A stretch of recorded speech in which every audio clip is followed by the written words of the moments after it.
Et salut les meeples, aujourd'hui on se retrouve pour une vidéo explicative des règles de Seven Wonder Duel. C'est parti. Dans Seven Wonder Duel, chaque joueur est à la tête d'une civilisation et va construire des bâtiments et des merveilles. L'ensemble des bâtiments construits par un joueur ainsi que ses merveilles est appelé cité. Une partie se déroule ici en 3 âges. Chaque âge utilise l'un des 3 paquets de cartes. D'abord l'âge 1, l'âge 2, ensuite l'âge 3. Chaque carte âge représente un bâtiment. Ces âges se jouent de manière similaire. Chaque joueur ayant l'opportunité de jouer environ 10 cartes par âge pour gagner de l'argent, renforcer son armée, faire des découvertes scientifiques et ainsi développer sa cité. Dans Seven Wonder Duel, il y a 3 façons de gagner.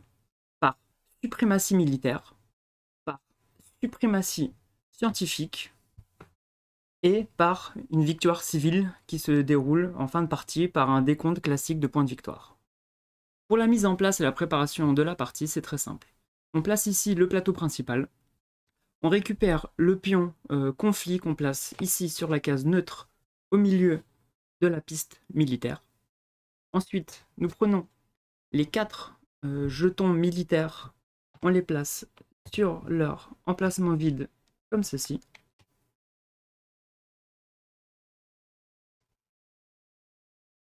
On mélange les jetons progrès. On en récupère 5 et on les place face visible. Hop, juste ici. Et on met de côté les autres jetons. Et ensuite, chaque joueur prend 7 pièces de la banque.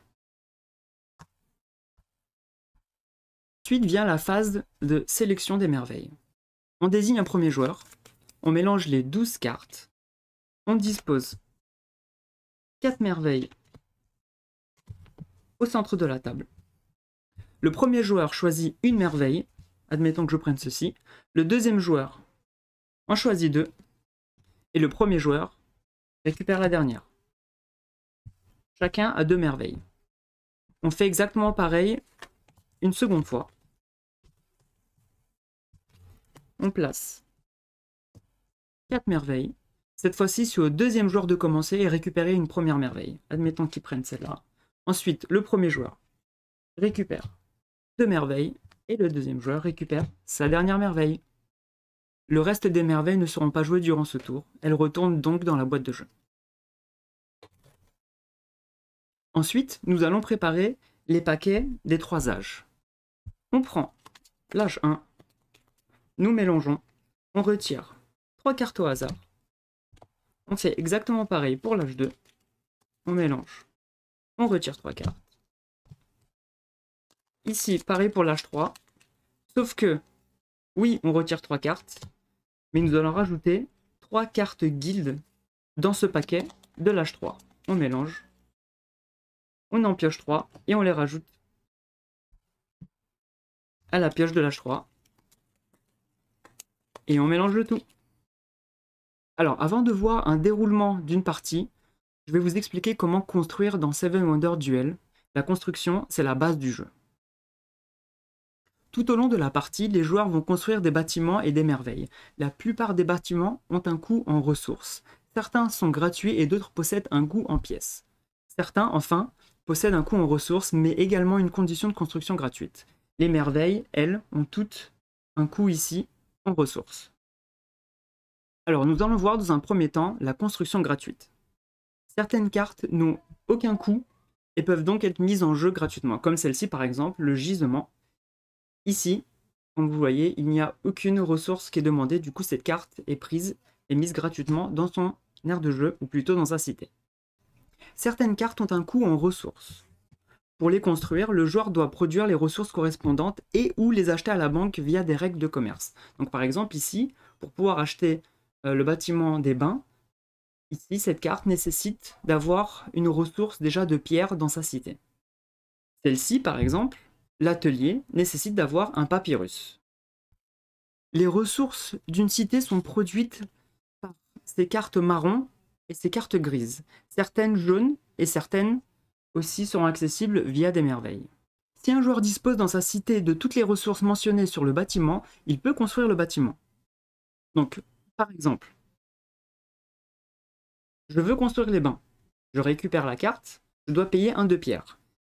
Si, admettons, dans ma cité, juste ici, je possède la pierre, juste là, je prendrai le bain et la construirai gratuitement dans ma cité. Pareil pour l'atelier. L'atelier me demande d'avoir un papyrus. Là, ici, je possède aussi un papyrus dans ma cité. Du coup, cette carte sera construite gratuitement également. Si vous ne disposez pas de la ressource nécessaire, vous pouvez faire du commerce. Comment ça se passe? Donc souvent, un joueur voudra construire un bâtiment alors qu'il lui manque une ou plusieurs ressources nécessaires. Dans ce cas, il peut toujours acheter les ressources manquantes à la banque. Le coût de chaque ressource manquante varie au cours de la partie, il est calculé comme ceci. Admettons que je vais construire la caserne. On me demande d'avoir un d'argile, mais je ne peux pas. Je peux demander à la banque de me prêter, entre guillemets, de l'argent. C'est-à-dire que pour chaque ressource où je n'ai pas la ressource nécessaire, je devrais dépenser 2 d'argent. Par contre, il y a une petite précision.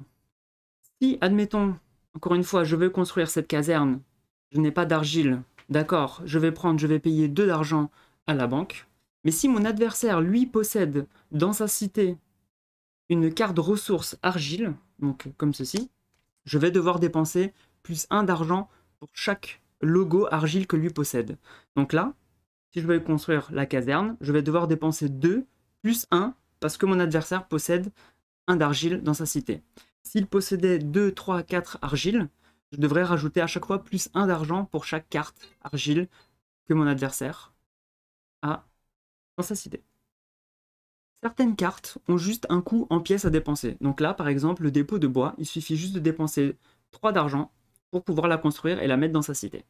Certaines cartes ont un coût en pièces et en ressources, comme le forum par exemple. Donc ici, le joueur devra dépenser 3 d'argent, puis ensuite avoir au moins 1 d'argile dans sa cité.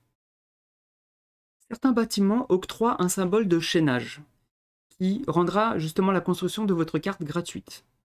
Donc certains bâtiments de l'âge 2 et 3 comportent, ici comme vous pouvez le voir en dessous du coût de fabrication de la carte, un symbole. Ici par exemple on a le symbole d'une goutte d'eau. Donc admettons si dans ma cité j'ai déjà une carte avec la goutte d'eau, cette carte sera gratuite pour moi, je pourrai la récupérer et la placer directement dans ma cité gratuitement, sans en payer le coût en ressources nécessaires indiqué sur la carte. Nous allons voir maintenant le déroulement d'une partie. Une partie commence par l'âge 1, se poursuit par l'âge 2 et se termine par l'âge 3. En cas de victoire par suprématie militaire ou scientifique, la partie s'arrête immédiatement. Nous reviendrons tout à l'heure sur ces 2 points. Pour la mise en place, nous récupérons ici le paquet de l'âge 1, qui était déjà mélangé et nous avons déjà retiré les 3 cartes. Et nous allons former une pyramide.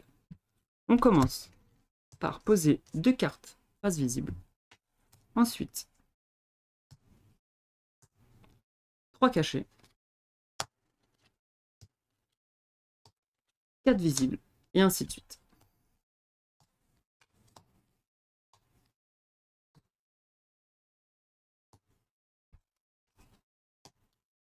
Jusqu'à avoir joué toutes les cartes comme ceci.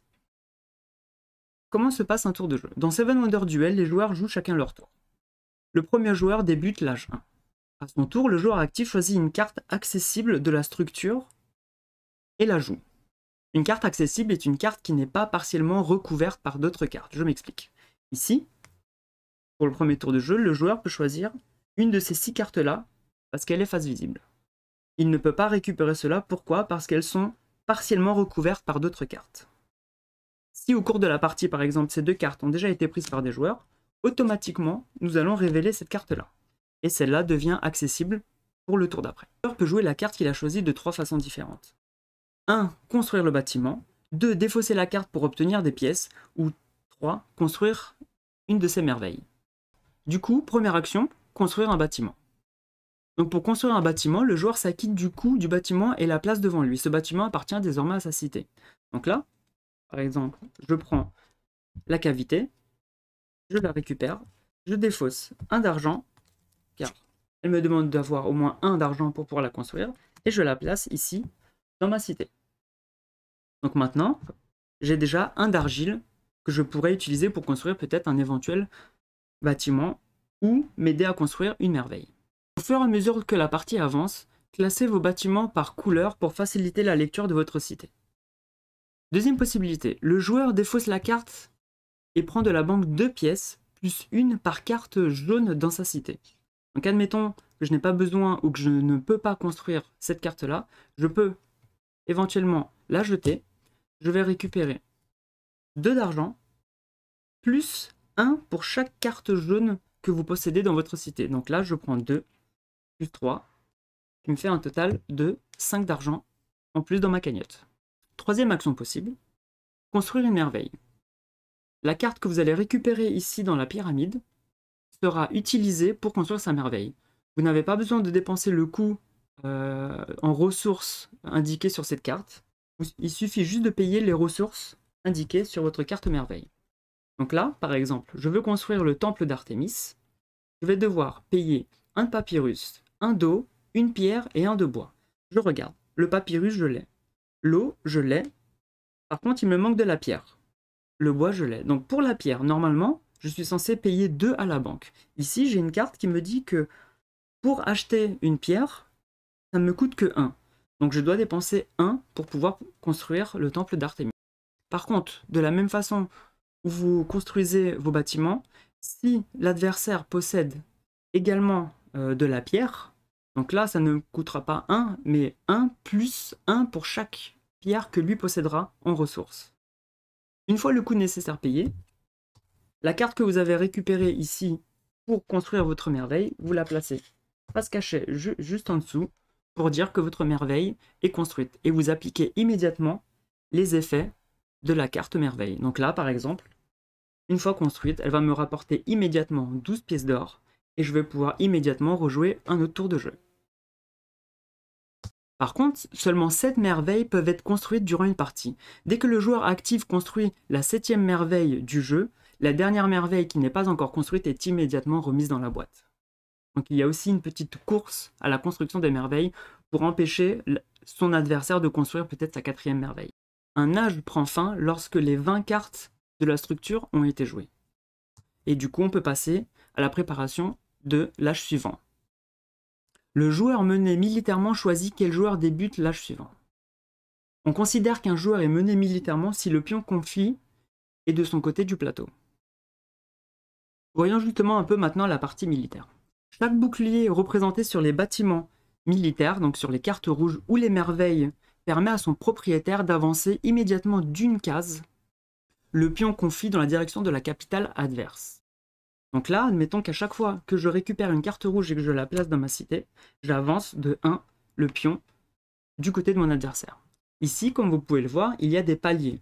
Donc une fois que vous avez atteint ici le premier palier, l'adversaire va perdre immédiatement 2 d'argent. Vous retirez le jeton, il perd 2 d'argent, et si à la fin de la partie, vous finissez dans l'une de ces 3 zones ici, vous aurez 5 points de victoire. Si plus tard, vous continuez à lui rajouter des pions ici boucliers, vous dépassez la nouvelle zone, donc là, pareil, vous enlevez le jeton, il perdra 5 pièces d'or, et si à la fin de la partie, vous vous arrêtez ici, vous serez à 10 points de victoire. Il existe également une victoire par suprématie militaire, comme je vous le disais au début de la vidéo. Si le pion conflit rentre dans la dernière zone sur la piste conflit de votre adversaire, vous gagnez immédiatement la partie par une suprématie militaire. Seconde victoire par suprématie possible via les cartes scientifiques qui sont les cartes vertes. Il existe dans le jeu 7 symboles scientifiques différents. Ils sont juste ici. Chaque fois qu'un joueur réunit une paire de symboles scientifiques identiques, donc admettons que je récupère celle-là, je la place ici dans ma cité, je peux immédiatement aller chercher un pion ici sur la piste présente. Ce pion, vous le récupérez et vous appliquez immédiatement le pouvoir qu'il confère. Si un joueur réunit 6 symboles scientifiques différents, il remporte immédiatement la partie. Donc admettons que j'arrive à prendre cette carte-là, qui me confère justement mon 6e symbole, je gagne par une victoire par suprématie scientifique. Et puis il y a la victoire civile. Si aucun joueur n'a remporté la victoire par suprématie avant l'âge 3, le joueur qui totalise le plus de points de victoire remporte la partie.